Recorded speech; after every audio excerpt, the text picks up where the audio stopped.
Hello random people, I'm Super Elite and welcome back to another episode of our Unnamed series. And today you can see that we are in a flower forest biome. Well, without the forest, because I deforested this entire place. Oops. So I'm planning on building a flower farm with these little flowers and those big flowers. And they are not the only things that I'm planning on building, because I have a really big plan on building many different plant farms, like crop farms and bamboo farms and tree farms and kelp farms and farms. So yeah, I think we should start. The first thing that I want to see here is where all these flowers spawn, because if you don't know, in flower forests these flowers here always spawn at the exact same place. Because for example, we have a daisy here, and if I take this daisy out of here and do this,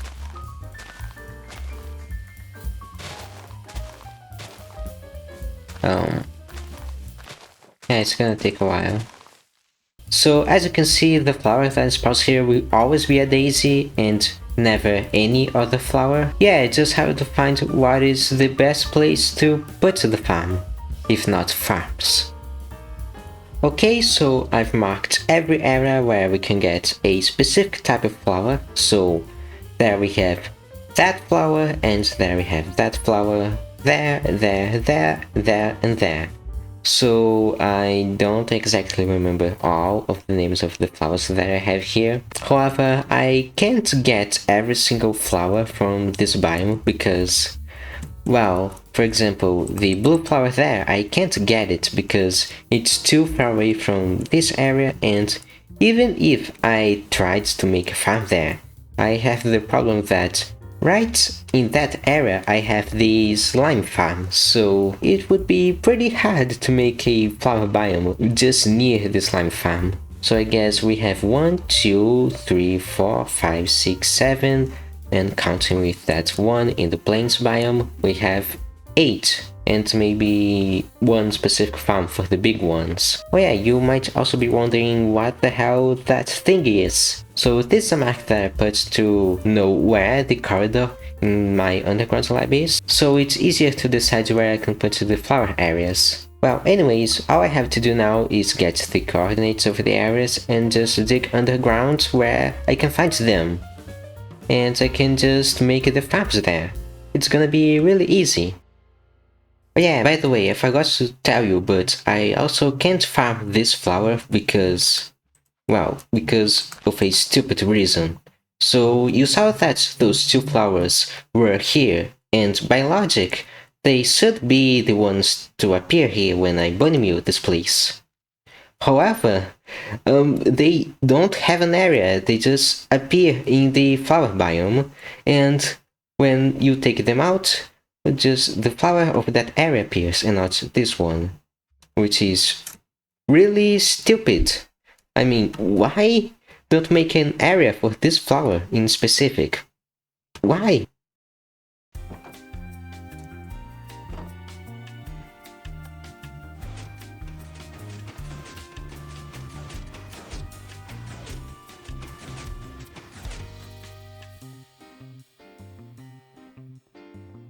Oh yeah, I almost forgot. So in the last episode, I asked in the comment section what name I should give this villager, because I forgot to name him during the video, and someone actually gave a name, which by this channel standards is a miracle.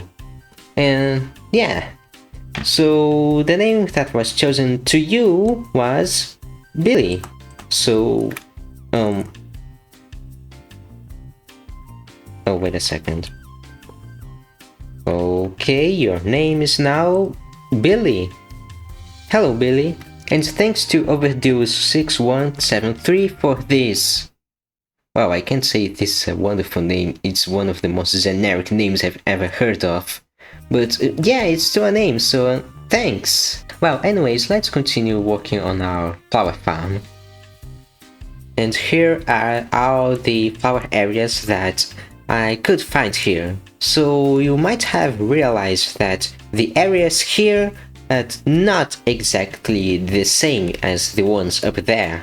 But that's because Minecraft decided to be a bit quirky with me, and well, the flowers that spawn in the forest biome don't just rely on the X and Z coordinates. They also depend on the Y coordinates, meaning that the flowers that spawn there might be different from the flowers that spawn here. So yeah, that was a big problem. However, I did manage to find another way to find all of these areas here.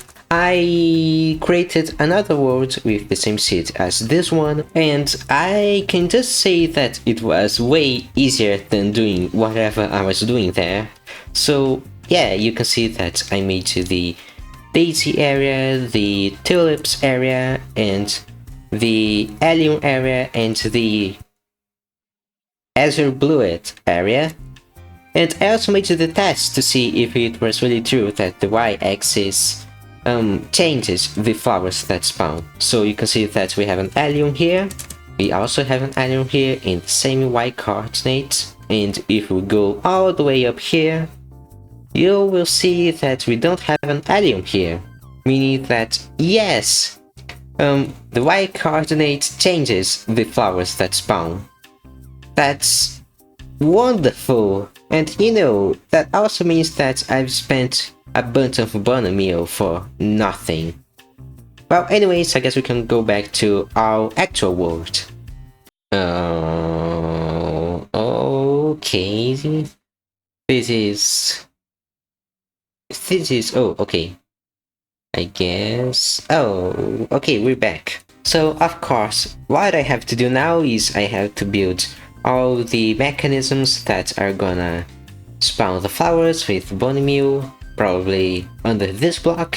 Then I have to add something that's gonna drop the water here, and it's gonna lead all of the flowers to this specific block, and then I can collect all the flowers and lead to, I don't know, this side here. And of course, I'm not gonna just build the farm per se. I'm also gonna decorate this whole area too, so I won't have to do the same thing that I had to do in the last episode. Well, I guess we can start now.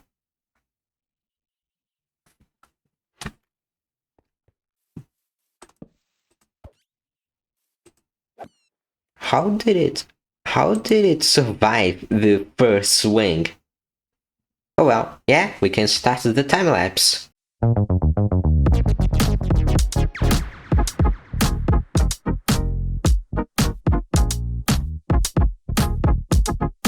Hey, wanna take a break from the time lapse? Well, then lucky you, because I'm gonna explain how the mechanism of the flower farms work. So you can see that we have a 5x5 area with grass, except for that area there and that block here. So to get this farm working, I need two things. One is bone meal. I can put bone meal here and it will go with hoppers all the way to the middle where there is a dispenser, and it's gonna create flowers and grass.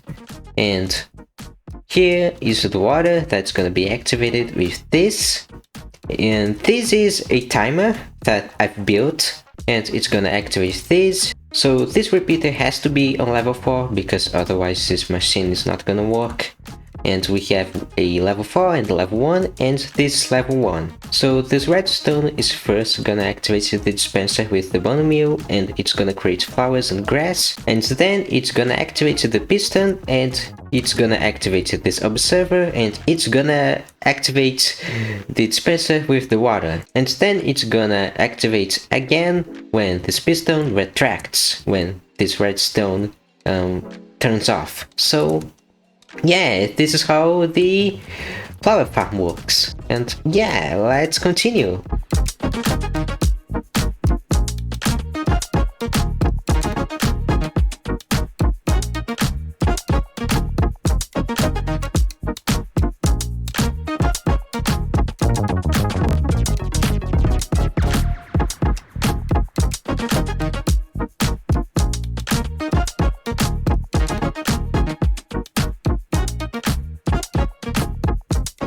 And we've completed the flower farms. Well, at least these farms. So you can see that every single one of these farms has 2 item frames. One is the bone meal that indicates where I have to place the bone meal so it can grow the flowers, and the other one is the flower that grows here. So this one is an allium, and if we go here we have the orange tulip, and yeah, well, the other ones too. And when they are collected, they get dropped to a water stream that goes all the way to here, and it gets separated in this item sorter. And I'm not gonna sew it because I have to break the walls to sew it. And yeah, I guess that's how I've built the farm. Now, of course, I also have to decorate this place like this. And yeah, it looks very nice. This is so much better than just a boring nothing room. Actually, I really think we should do that cool camera movement, like, ooh, look at all of these cool decorations. Ooh, cool camera effect. Ooh. Well, I guess this is it for the flower farms. Now, I guess we just have to build the normal flowers from the plains or sunflower plains. It's the same thing. Well, the last flower farms we are gonna build today will be, I believe, one here and the 4 tall flowers here.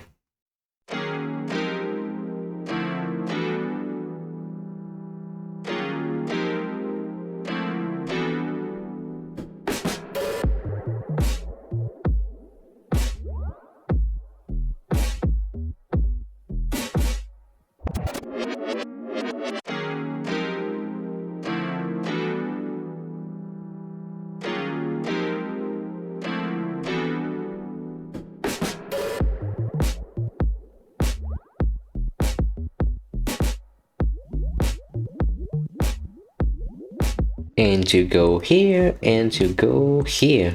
Who would have thought that finding a jungle in the last episode would be so good? Well, anyways, here are all of our flower farms. You can see that we have the plains flower farm, plains flower farm, and we have the 4 tall flowers and the new pink petals, because it works the same way as the tall flowers. And yeah, those are the flower farms. Of course, we still have to make that one blue flower from the swamp biome, and maybe find some way to farm the other white flower that we couldn't farm today, and also the wither rose, which is way more complicated than just doing this. And of course, this decoration is just too good. I tried to make this place a little bit different from the normal corridors from my base, which is probably a good idea because it looks so good.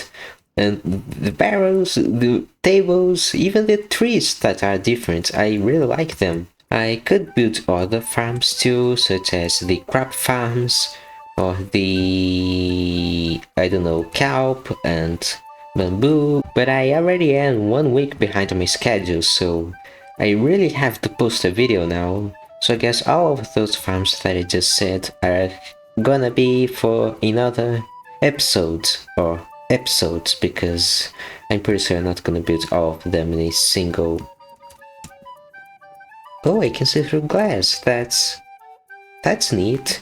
Well, anyways, I guess we're gonna end today this video, so I really could say my outro like I usually do, but this time we're gonna do something different. Let's end this episode by turning on every single flower farm that I've built today. So that one is...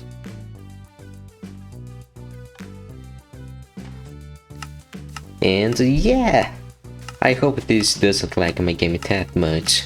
But yeah, you can see this is just wild. And let me just, well, also do that. So yeah, I just really like seeing those farms working. Well, anyways, thanks for watching, see you next time and have a good day. Bye!